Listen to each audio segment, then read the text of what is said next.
धुळे जिल्ह्यातील आदिवासी कोळी, डोर टोकरी कोळी, महादेव कोळी आणि मल्हार कोळी समाज बांधवांनी राज्य सरकारविरोधात तीव्र नाराजी व्यक्त करत आंदोलनाचा इशारा दिला आहे।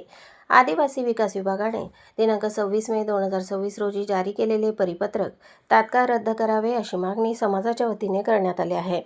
मुख्यमंत्री देवेंद्र फडणवीस यांना दिलेल्या निवेदनात समाज बांधवांनी आपली भूमिका स्पष्ट केली आहे। समाजाच्या म्हणण्यानुसार गेली अनेक वर्ष आदिवासी जमातींना त्यांच्या हक्काचे जात प्रमाणपत्र मिळवण्यासाठी मोठा संघर्ष करावा लागत आहे। राज्यातील तब्बल 45 आदिवासी जमातींपैकी कोळी, डोर, टोकरे कोळी, महादेव कोळी आणि मल्हार कोळी समाजाला विशेषतः अनेक अडचणींना सामोरे जावे लागत असल्याचा आरोप करण्यात आला आहे।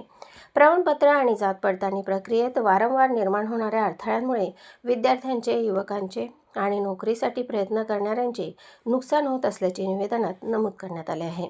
त्यातच आदिवासी विकास विभागाने काढलेल्या नव्या परिपत्रकामुळे परिस्थिती आणखी गंभीर होणार असल्याची भीती व्यक्त करण्यात आली आहे। समाज बांधवांच्या मते हे परिपत्रक आदिवासी समाजाच्या हितांविरोधात असून त्याच्या न्याय्य हक्कांवर गदा आणणारे आहे। म्हणूनच हे परिपत्रक तात्काळ मागे घेण्यात यावे अशी ठाम मागणी करण्यात आली आहे। धुळे जिल्ह्यातील विविध समाज संघटनांनी या विषयावर एकत्र येत सरकारचे लक्ष वेधण्याचा प्रयत्न सुरू केला आहे।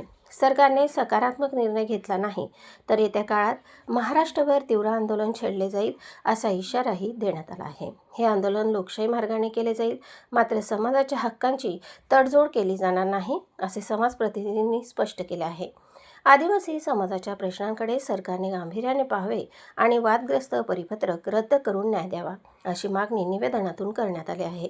आता या मागणीवर राज्य सरकार काय भूमिका घेते याकडे आदिवासी समाजासह संपूर्ण राज्याचे लक्ष लागले आहे। कारण हा प्रश्न केवळ एका परिपत्रकाचा नसून आदिवासी समाजाच्या हक्क, अस्तित्व आणि न्यायाशी संबंधित असल्याचे समाज बांधवांचे म्हणणे आहे। त्यामुळे येत्या काही दिवसात या विषयावर राज्यातील राजकीय आणि सामाजिक वातावरण आणखी तापण्याची शक्यता व्यक्त केली जात आहे।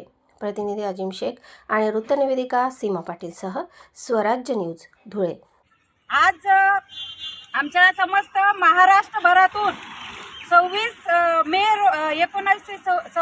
1926 रोजी आदिवासी विभागातर्फे जो अन्यायकारक GR आमच्या आदिवासी टोकरे कोळी, महादेव कोळी, मल्हार कोळींसहित 33 अन्यायग्रस्त जमाती ज्या 40 वर्षापासून संघर्ष करत आहेत त्यांच्या विरोधात काढण्यात आला।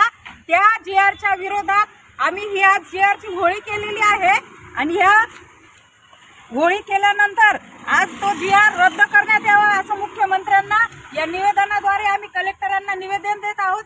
हे निवेदन संपूर्ण महाराष्ट्रभरात आज प्रत्येक जिल्हाधिकारी कार्यालयावर दिले जात आहे आणि याच्याने तात्काळ GR रद्द करण्यात यावा। या विरोधात जर GR रद्द नाही झाला तर सगळ्यात मोठे आंदोलन या महाराष्ट्रात होईल। त्याचप्रमाणे आम्ही अनेक वर्षापासून कोळी नोंदीवरून पाठपुरावा करून कोळी नोंदीच्या आधारे रहिवासी पुरावा ग्राह्य धरून आम्हाला तात्काळ आमचं परिपत्रक निघावं ही मागणी करत आहोत।